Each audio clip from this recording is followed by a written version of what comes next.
In the small island of Madeira, surrounded by the endless blue of the Atlantic, a boy was born with nothing but hunger, not for food, but for greatness. His name was Cristiano Ronaldo dos Santos Aveiro. To the world, he would become a legend. But in the beginning, he was just a dreamer with tears in his eyes and a fire in his heart. Ronaldo's story begins in a cramped home, where the walls whispered struggle and the nights were heavy with silence. His father worked as a kit man at a local club, often returning home weary, his hands stained with the scent of grass and hope. His mother worked multiple jobs, battling to keep food on the table. They had no luxury, no silver spoons, just faith that one day, their youngest son might change everything. As a child, Cristiano was restless. He didn't just play football, he lived it. He'd use whatever he could find as a ball. Oranges, rolled-up socks, empty bottles, it didn't matter. What mattered was movement, precision, the feeling of power in his legs. His friends called him Crybaby because he'd burst into tears whenever he lost. But even then, those tears weren't weakness. They were signs of obsession. By the age of 8, he joined Andorinha, the local club where his father worked. His talent was already obvious. Coaches said he moved differently, faster, sharper, more determined. He was small and skinny, but his spirit was enormous. He'd run until his legs gave out, train until the lights went off, and still beg for more. His father, despite his own battles with alcoholism, would watch proudly, knowing that this boy was built for something the world hadn't yet seen. At just 12 years old, Ronaldo made the hardest decision of his life. He left Madeira for Lisbon to join Sporting CP's academy 1,000 kilometers from home. Alone, scared, and homesick, he cried every night. His accent was mocked, his background ridiculed. Some nights, he thought about quitting, but he never did. The pain became fuel. Every insult became motivation. He trained harder than anyone else, often hiding from dorm supervisors just to get extra practice in. Then came the moment of truth. At 15, Ronaldo was diagnosed with a racing heart. It could have ended his dream forever. The doctors warned that playing football could be dangerous. Surgery was his only option. For a boy who lived for the game, those words were a nightmare. But the operation was successful, and just days later, he was back on the pitch. It was as if destiny had simply tested his courage and he passed. By 16, he was playing with Sporting's first team. His performances caught the attention of Europe's biggest clubs.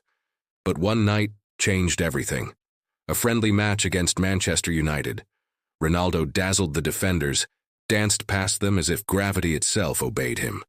Sir Alex Ferguson, watching from the sidelines, saw something extraordinary, not just a player, but a phenomenon. Within days, Manchester United signed him. England was different. Bigger crowds, heavier criticism, higher expectations. But Ronaldo thrived on pressure. He was young, flashy, unpredictable, a showman who wanted to prove he belonged among giants. His step-overs became legend, his speed unstoppable, his confidence unshakable. But behind every celebration was sacrifice, endless hours of training, ruthless self-discipline, and an obsession with perfection. He built his body like a machine. Every day he arrived first at training and left last. His teammates would laugh at his seriousness, but they soon realized he wasn't competing with them. He was competing with history. Then, tragedy struck. In 2005, his father died of liver failure. Cristiano was thousands of miles away playing for Manchester United. He never got to say goodbye. The loss shattered him.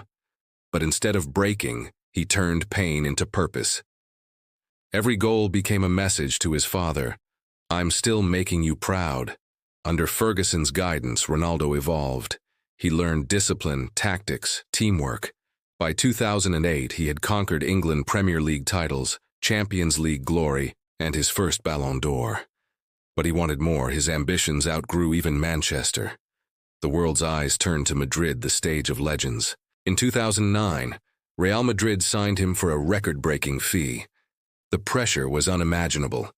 Every game, every touch, every miss was judged by millions. But Ronaldo didn't crumble. He exploded. He scored goals at a rate the world had never seen. records shattered like glass. He became not just a player, but a symbol of relentlessness. Rivalry defined his era: Messi versus Ronaldo, grace versus power, art versus obsession. But Cristiano didn't see rivalry. He saw motivation. Every record Messi broke, Ronaldo aimed to surpass. Every doubt became an invitation to prove wrong. His body aged, but his mind refused to slow down. Through injuries, criticism, and defeats, he rose again and again. From Champions League heartbreaks to national humiliation, he always found a way back. Then came 2016, the year that would seal his immortality. Portugal, long considered outsiders, reached the Euro final. Ronaldo, leading his nation, carried them through blood and belief. In the final, he was injured early and taken off in tears. But from the sidelines, he transformed into a leader unlike any other, shouting, directing, urging his teammates as if he refused to let destiny slip away. And when Portugal lifted the trophy, his tears returned. But this time, they were tears of triumph. He had done it not for fame, not for money, but for pride, for home, for the island boy who once played with oranges in the street. The years rolled on Juventus, Manchester United again, then Al Nassr. Many thought he was done, that age would finally humble him. But Cristiano doesn't believe in limits. Even in his late 30s, he remains obsessed, training like a rookie, performing like a veteran, chasing every goal as if it were his first. He is not just a footballer, he is a mindset, a living testament that greatness is not born, it is built, carved through sacrifice, pain, and unyielding belief. Behind the fame, there's the man, the son who never forgot where he came from, the father who teaches his children discipline, the competitor who still looks at every game as a challenge to be conquered. From the dirt roads of Madeira to the brightest stadiums on earth, Cristiano Ronaldo's journey is a story of defiance, of a boy who refused to be ordinary, who turned struggle into strength, and who transformed football forever. And when history writes his name not just among the greatest, but among the eternal, the world will remember that he was never just chasing goals, he was chasing destiny. Cristiano Ronaldo's life isn't a fairy tale. It's proof that no dream is too big, no obstacle too heavy, and no beginning too small. Because when you have the heart of a lion, even the universe must make way. He came from nothing and became everything.